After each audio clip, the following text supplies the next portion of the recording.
Hello दोस्तों, नमस्कार। जयराम जी की इस वीडियो में आप लोगों का स्वागत है। इस वीडियो में हम आपको बताने जा रहे हैं कक्षा नौवीं के गणित है। कक्षा नौवीं गणित में आपको अध्याय 1 है, अध्याय की संख्या पद्धति, और ये क्लास 4 है। क्लास 3 में हम आपको बता चुके हैं अपरिमेय संख्या के बारे में बताया, तो उसमें जाके देख लें।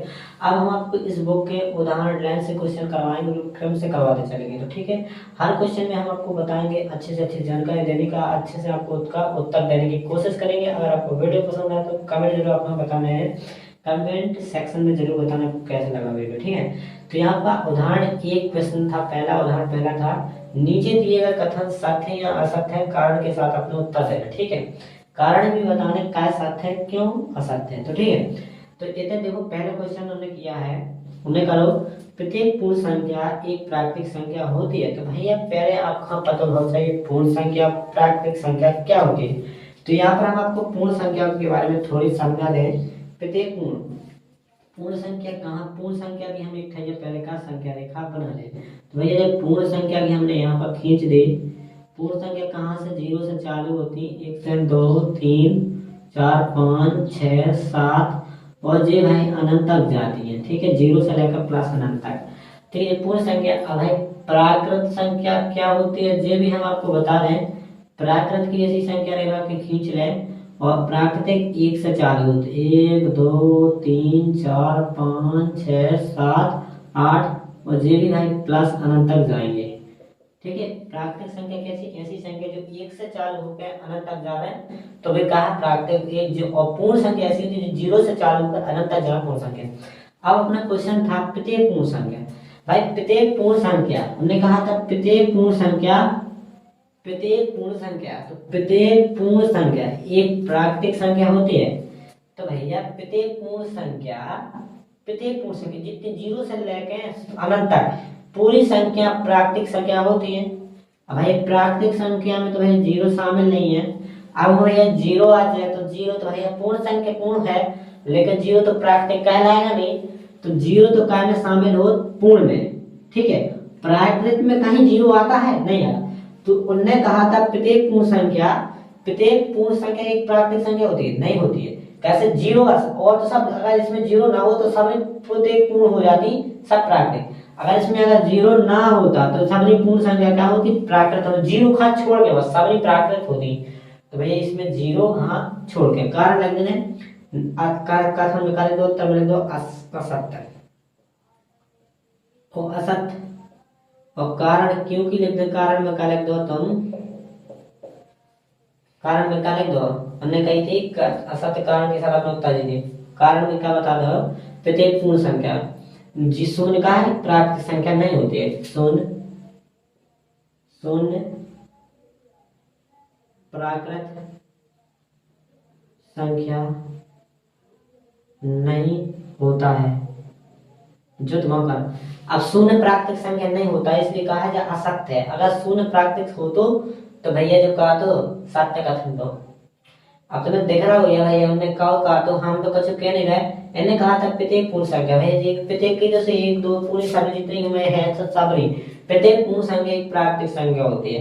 तो प्रत्येक एक ही संख्या प्राकृत होती है। भैया प्राकृत में 1 से चालू होती है, पूर्ण 0 से। तो भैया जो छूट रहा तो इसमें जे भी है, 0 भी है ना, एक यहाँ से पकड़ प्राकृतिक तो यहाँ से पकड़, लेकिन 0 रहेगा तो 0 कहाँ कहलाएगा, पूर्ण। और यहाँ से सामने जितने चालू हो रहे हैं आपकी ऐसे हैं, ये तो तुम्हारी सब प्राकृत है ना, ये तो तुम्हारी यहाँ से प्राकृत चालू 0 रहेगा, तो 0 इसमें घुसा है। ये क्या है, ये आपका पूर्ण है। अगर ये भी प्राकृत बन जाता ना प्राकृत, तो भाई ये सत्य कथन हो जाता। नहीं, 0 तो क्या कहलाता है, जी पूर्ण संख्या 0 से चालू होती, तो इसमें 0 रह गया, इसलिए कहा मुझे गलत हो गया अपना। तो इसमें अब आपको अगला है प्रत्येक पूर्णांक। अब प्रत्येक पूर्णांक एक परिमेय संख्या होता है या होती है, कैसे भी प्रत्येक पूर्णांक एक परिमेय संख्या होता है। तो भाई पूर्णांक क्या होती है, तो पूर्णांक का हम एक ऐसे बना लेते हैं आपके समझावे के लाने। तो पूर्णांक में आपके सब हो जाते हैं, चलो बीच में 0 लगाओ, ना से माइनस, ना 2 -3, यहाँ पे माइनस का अनंत, और 1 2 कितना 2 3 4 यहाँ पर प्लस का अनंत।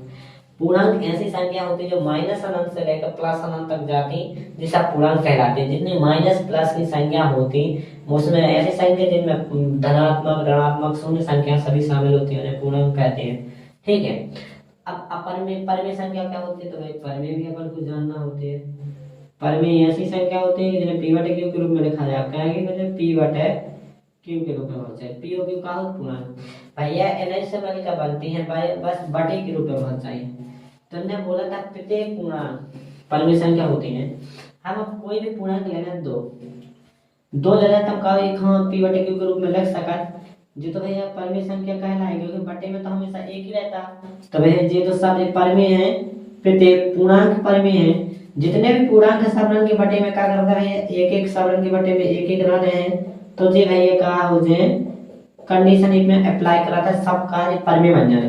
तो भैया ने कहा था प्रत्येक पूर्णांक एक परमेय संख्या होता है। तो भैया प्रत्येक पूर्णांक एक परमेय संख्या होती है, क्योंकि हर चीज के बटे में क्या होता, कोनो भी संख्या ऐसी नहीं, हर संख्या के बटे में क्या होता, एक होता, हर में क्या रहेगा, एक ही रहेगा, एक पे रुपा रहता है। जैसे अपन आधार क्या है, जमीन है, पृथ्वी, तो अपन इनका आधार क्या रहता है, संख्या का एक रहता है, और गुणांक में हमेशा एक रहता है। जे देखते बस नहीं, आपके 7 के बटे में आप अपने एक मान लेते हैं, जैसे आपने के 7 के बटे में एक मान लो, क्यों मान लेते भाई, एक का भाग इसमें लगा कुछ फर्क ही नहीं पड़ता, इसलिए मान लो चाहे। अब 7 के गुणा में तो एक लिख दो भाई, 7 पे क्या प्रभाव पड़ने, तो एक ऐसे लिखे आओ। जब जो चीज का अपना प्रभाव, जैसा को हो गया कि छोटा बच्चा हो गया, वो आपका मार रहा, आपका उनको मारे को कोई असर न पड़ता, तो आप क्या करो, हाथ रहा है, जैसे ही इसको आए तो इनमें जो लिखे हैं तो लिखे ना दो, इनको कोई इन पर प्रभाव पड़ रहा, कुछ प्रभाव नहीं पड़ेगा। तो जी भैया इन्हें अंश बटे हर के रूप में हो जाते हैं और p बटे q के रूप में लिख जाते हैं। तो भैया जे तुम्हारी परमेय संख्या बन जाती है, जो तुम्हारा कारण सत्य है। क्या, जो सत्य का था ना, क्या सत्य कारण दे रही हो, कारण, क्योंकि अपन का लिख सके प्राकृतिक संख्या, जो प्रत्येक पूर्णांक एक परमेय संख्या होती है। प्रत्येक पूर्णांक कारण लिखने हो तो कैसे लिख दियो, ऐसा p का लिख सके था अपन, p को p बटा 1 के रूप में लिखा जा सकता है, रूप में लिखा जा सकता है। तो इसलिए का सब पूरा परमेय संख्या हो जाएगी। अब यदि उल्टा होगा, प्रत्येक परमेय संख्या पूर्णांक होती है।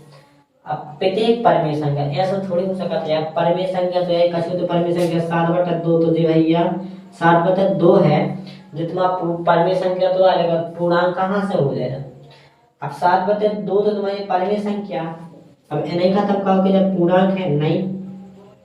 अब तुम इनकी बात करो, जैसे 3 ले रहा, जी तुम्हारा परमेय भी कहलाएंगे, पूर्णांक भी कहलाएंगे, जब तुम्हारी परमेय भी और पूर्णांक संख्या भी कहलाएगी। क्यों, क्योंकि इनके बटे में तुम एक मान लो परमेय बन जाए, उनको बटे को हटा दो तो क्या बन जाना, पूर्णांक। तो इनमें तो तुम बटे हटा नहीं सकते, क्योंकि इनको भाग देने जो प्रभाव पड़त, प्रभाव पड़ा है इन पे आधा हो जाना साथ, जिनको भाग नहीं देना इनमें तो 7/2 का परमेय है, लेकिन पूर्णांक नहीं कहलाएंगे, ठीक है। तो इन्हें हाँ कैंसिल हो जाएंगे, जे आपका कैंसिल जो क्या हो जाएगा, पता असत्य हो जाए। क्यों है, प्रत्येक परमेय संख्या पूर्णांक नहीं होती है, असत्य हो जाएगा, इसका असत्य है। कारण दे दियो का, कारण के 7/2 पूर्णांक नहीं है, का 7/2 पूर्णांक नहीं है, नहीं होता है, कारण दे दिए।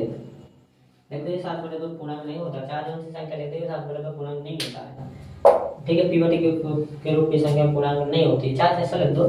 अब ऐसा कारण दे दिया हमने, तो दे दिया। आप लोगों को अगर वीडियो पसंद आया तो लाइक करके बताएं, कमेंट करके जरूर बताएं, अपने दोस्तों के साथ शेयर जरूर करें वीडियो। धन्यवाद, जय राम।